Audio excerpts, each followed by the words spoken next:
So I guess you know pi, 3.141592653 and so on. It's something that we learn in school, but we never use ever again. But you know, even if you don't use pi, that after the comma, 3.1415 and so on, it goes on forever, it's infinite. And that's an interesting idea because you can find any combination of numbers that you want inside pi. I can find your phone number inside the pi, I can find your birthday, I can find your credit card number, which is a bit dangerous. And also I can translate pi into, for example, letters. So if 1 is A and 2 is B and 3 is C and so on, you have an infinite sequence of random letters.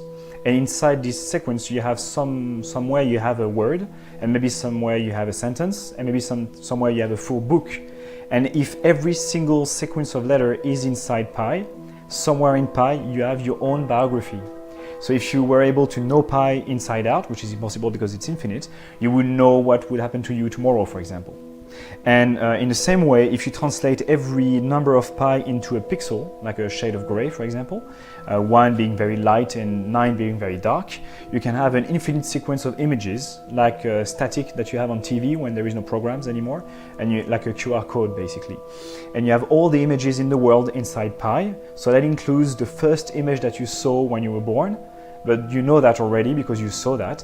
But there is also the last image that you will see when you die. So if you were able to see that, you will know when and how you die. But you have to know pi inside that, but it's impossible. And also some people have been interested in memorizing pi as much as possible. So for example, in 2006, Akira Haraguchi, is a Japanese guy, was able to recite 100,000 decimal places of pi. So that's crazy. I'm not that good. I only know 10,000 decimal of pi. That's much easier. So in this book, you have all the first 10,000 decimals of pi. And I'm going to ask you not to go maybe to the last chapter, the last quarter of the book, because I'm still working on it. So stay in the first part of the book. So I'm going to give you this. And because I have a photographic memory, if you go to any page you want and you give me the page number, I should be able to remember what are the first digits on that page. So give me any page you want. Okay, 118. So 118, so that's 118, right? 118. Yes. So 118, it starts with a 1, and then it goes 2, and then 7, 8, 4. So that's correct? Yes. Okay. But that's very easy because it's like me asking you to recite the alphabet. You would start from the beginning, like I did with the beginning of the page, so A, B, C, D, and so on. But if I tell you N, O, P, Q, R, N, O, P, Q, R, you recognize it's a segment of the alphabet, and once you know where you are, you can keep going, S, T, U, V, W, and so on. So what I'll try is exactly the same with the sequence of 10,000 digits I have in my head. I'm going to ask you to go to any page and go to any line on that page and give me 5 consecutive numbers anywhere on that page. And this will give me a position in pi, and I'll try to recite from that spot. So I'll let you choose your page and your line, and when you're ready, you can give me 5 numbers next to each other. 3, 5, 0, Wait. 1, 6. Okay. Is this followed by a 7? Yes. I'm not sure on the next one. Could be a 9 or could be a 3. 3? Okay. So then it's followed by a 2. Yes. And then I'm going to say 9.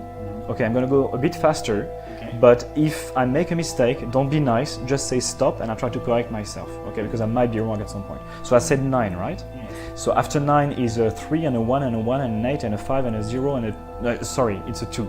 And then it's a 0 and a 2 and a 6 and a 3 and a 3 and a 4 and a 9 and a 3 and a 1 and a 1 and a 8 and a 6 and a 5 and a 0 and a 2 and a 7 and a 7 and a 1 and a 4 and a 6 and what is it, like a 1? Yeah. And then a 5 and a 3 and a 2 and a 7 and an 8 and then a 0 and a 0 and a 2 and a 4 and a 2 and an 8, no, it's a 9, sorry.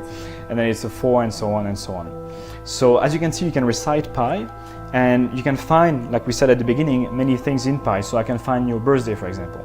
I'm born on 16th of October, so that's 16 October, that's 1610, and I know this sequence is in pi somewhere, but it's not in the book because 1610 is beyond 63,000 decimals of pi, so I'm not lucky.